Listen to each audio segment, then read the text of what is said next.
earlier this week, broke the news that a movement was going on with Vincent Brown to remove him as head football coach of North Carolina A&T. And I put that report out on Tuesday. Spent a couple of days doing the reporting, and just kind of making sure that before you put this type of stuff out there, you definitely want to be sure that what you're putting out there is real, it's accurate, and you don't overrepresent it. So that article came out on Tuesday, and of course today, which is Wednesday, the official announcement came that Vincent Brown had been relieved of his duties. Now, when it comes to being, a lot of people like to play with the words, but when they relieve you before your contract is up, you're fired. So he was fired from North Carolina A&T, and one of the folks that helped me do a lot of reporting on it and checking and verifying with sources and helped out a lot. He's going to come on and he's going to talk about that move and some others. He's going to stick around with some of the D2 fun as well with myself and K Ferg. So without any further ado, I want to bring on a mentor of mine, a legend in the game, a giant in the game. And he's not just sitting up there resting on his mountaintop. He's still out here, pounding the pavement, asking coaches the tough questions, checking people at the press conference if he needs to when they're asking questions and they're not media. He is the one and only Lut Williams. And we will welcome Lut, who's no stranger to HBCUGameday. Lut, what's going on, man? How you doing? I'm doing fine, Steve. How about you, man? Doing fine. I'm doing good. I haven't been relieved. So I'm doing just fine. You're How not about you're not yourself? on you're not on the hot seat, huh? I don't think so. I'm gonna turn the Yeah, space heater on in a little bit if it gets any colder. We had some snow the other day, so I'm rolling yeah, with it. But right. yeah, we're talking but obviously some big news officially broke today. But I know you and we've been talking about it the last couple of days, um, and that is the news that Vincent Brown is no longer the head coach at North Carolina A&T. Lute, I know I was just thinking the other day it hasn't even been a whole 2 years since Sam Washington got off the hook at North Carolina A&T since he was relieved, fired, with a year left on his deal. And you and I have been following this since then. A lot of people never really seem to get over that. Yeah, and the Aggies in particular, the Aggie faithful. I guess when you start talking about around the Black college world, you talk about FAMU that is known to make quick decisions. Uh, Maybe even Jackson State to a degree has made quick decisions. They've gone through a lot of coaches during their tenure. A&T has had their ups and downs. They can be very up with the Roy Broadway. They were very down with Lee Fobbs. They got back up with Bill Hayes. They went back down with several coaches between he and by the time the Broadway got there. So this trend or downstroke, you may call it, over the last 2 years was just very, very hard for the Aggies to swallow, particularly when you can consider with the moves that they've made, leaving from Broadway, going to Sam Washington, and now to Vincent Brown. And obviously, what has over that span is going from the MEAC conference, where they had made multiple appearances in the Celebration Bowl, all of them winning appearances in the Celebration Bowl, to going to the Big South for a little while, not winning any championships there, and then going to the CAA over these last 2 years, and basically not yet winning a CAA game in 2 years was too much for the Aggie faithful to follow. And as you reported, a lot of this change coming about had to do with boosters and supporters coming to the table and saying, listen, we'll do whatever is necessary to get him out of here. And though we're still trying to get the details about what kind of buyout, because I have to assume that it was certainly a buyout to get Vincent Brown to leave.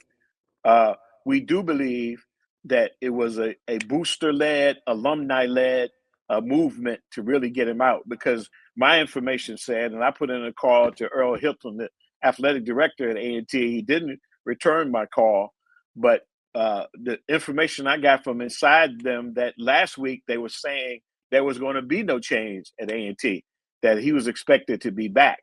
So over the course of the weekend, it looks like a groundswell of non-support came about, and support to say, let's get him out of here and get somebody in here who we think can return the Aggies to their winning ways. And that's exactly what happened. And you see it culminated today with the announcement from the school that he's out. Yeah, again, great information there. Again, Lut's been covering North Carolina A&T a lot longer than I have, just a little bit. So, he definitely has seen the ebbs and flows of North Carolina A&T football. And yeah, you're right. I do fondly, as a Ram, remember the Lee Fobbs era. I do. But no, seriously, obviously, covering A&T over the last decade, as HBCUGameday has grown, obviously, with Rod Broadway and Sam Washington, things really picked up there, and then all the changes that were made, and to see the things that happened the last couple of years, it was a pretty sharp fall off. I mean, you look at it, Absolutely. you know, and Absolutely. And keep in mind, you talk about the Rams, the only game that Vincent Brown and the Aggies do we won have this year. to? And no, I'm only saying this because for all practical purposes, Winston-Salem State outplayed them in that game. Winston-Salem State should have won that game. That was the only win they got all year. And I mean, I think you probably are satisfied that Robert Massey has appeared to be turning the corner with the Rams. They were a contender. But my point is that he could very easily have been 0-12, and it might not have taken 2 or 3 weeks after the season was over. Had they been 0-12 and lost to a Division II Winston-Salem State team, it probably would have been even a greater groundswell to get him out. Yeah, I was in the stadium that day. You were in the press box.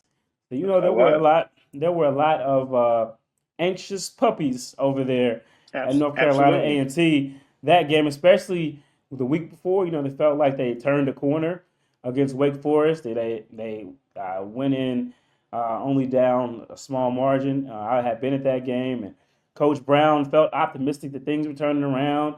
These Aggies were talking junk to me, talking about they're going to put 60 points on WSSU and all this stuff. Yeah, I didn't forget that. Yeah. And that did not happen.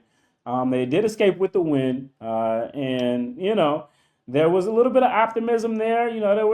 There were some tense smiles and some okay, and then they got that win, but that was the only win that they got, including losses to not one, not two, but three former MEAC foes. One of them is now in the CAA, and all of those, I think maybe those were the most drastic beatings that they took.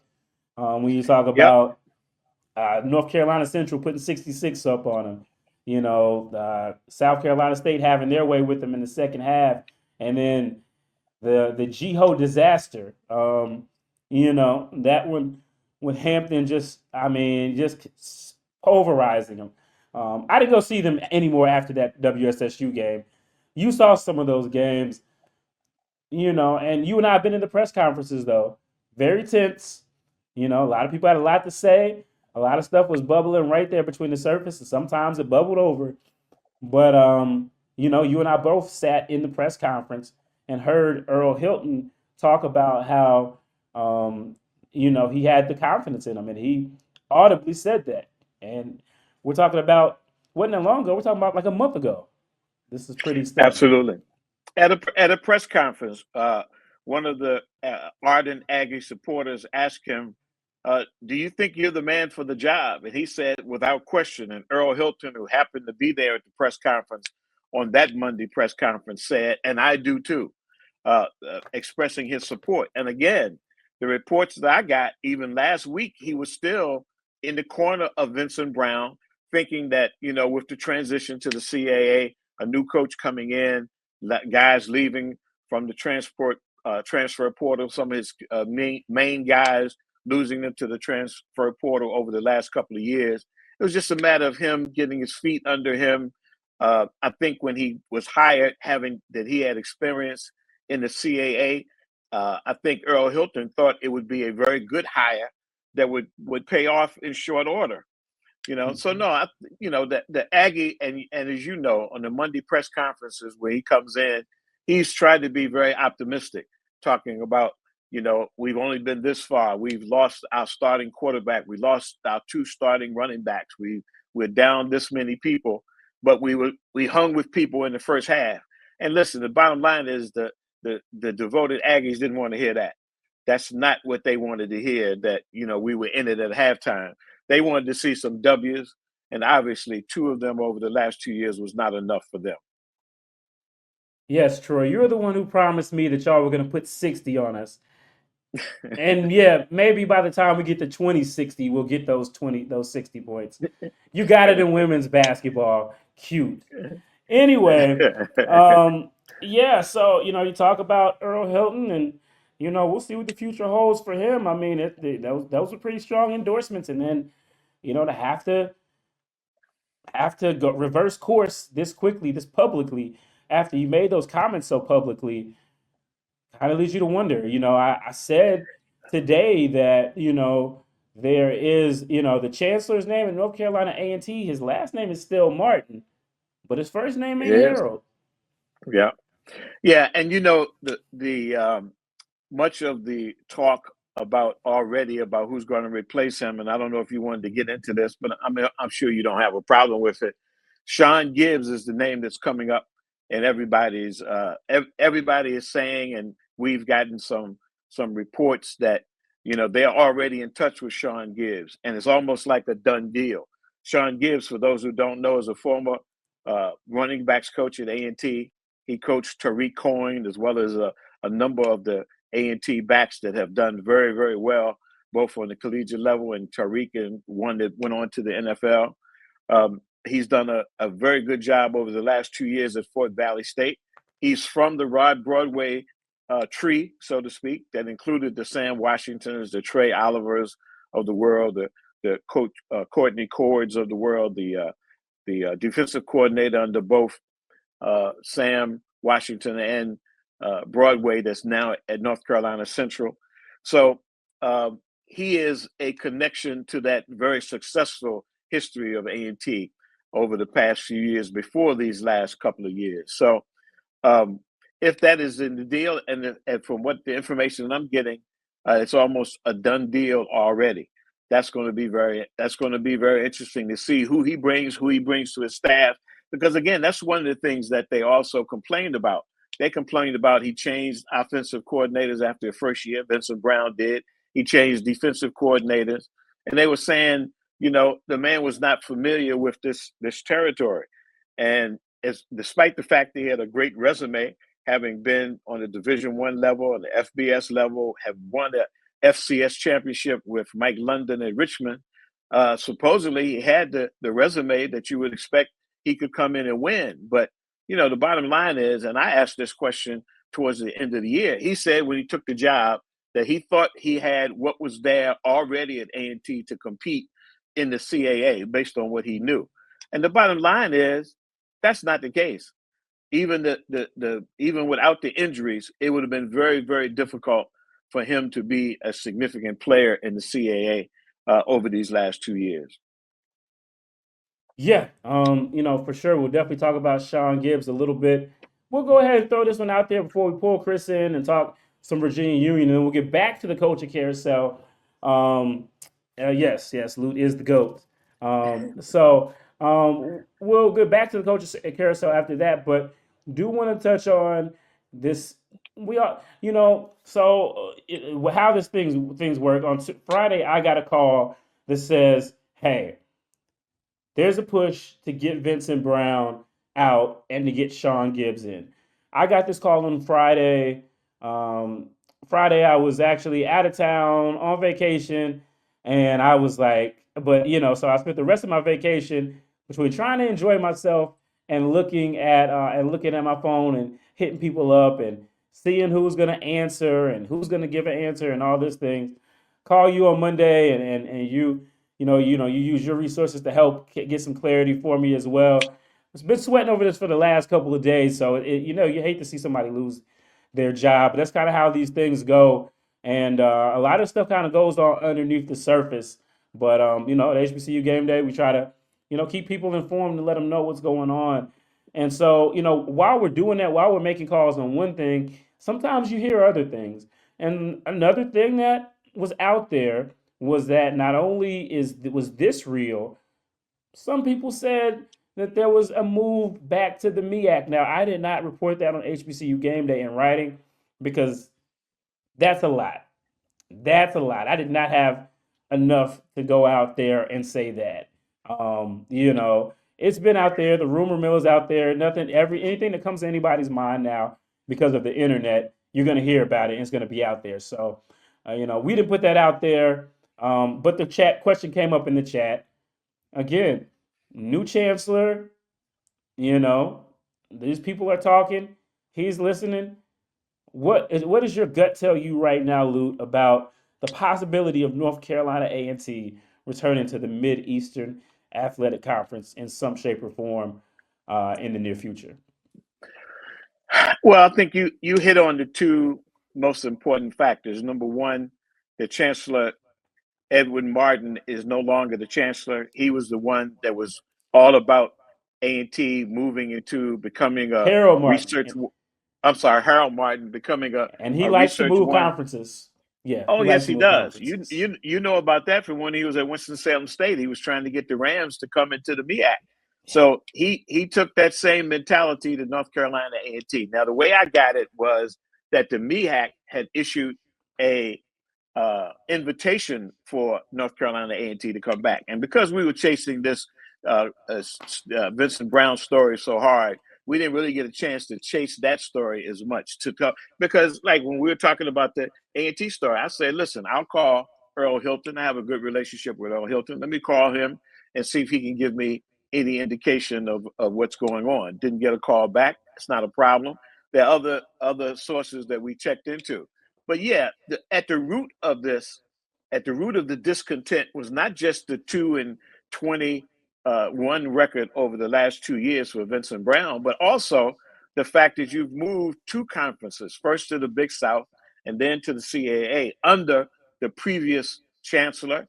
And I mean, if you let's say ferret this out, so to speak, there's going to be some discontent with Earl Hilton. So there may be an opportunity, or maybe a situation where Earl Hilton might not be retained in North Carolina A&T. And if that's the case, then you got the two architects of this move, and they sold the move to the Board of Trustees to get them to okay it. But the two architects of that are gone. And then it's always the things that we don't know. We don't know what's going on behind the scenes with the money, with the when they left going to the CAA, they left going to the Big South. A&T talked about we wanted to have more class time for our athletes there because they had to make 2 trips to Florida. And then they joined a conference that goes to Maine and New Hampshire and Rhode Island and New York and New Jersey. So that went out the window. That was just some hokum. That wasn't any real deal. So you don't leave a conference where you make 2 trips to Florida and now you got to make 8 trips north of New Jersey, So anyway, the bottom line is I would not be surprised if there's some kind of effort afoot. One of the criticisms that I've heard is that he gave Vincent Brown, or Earl Hilton did, a 5-year contract.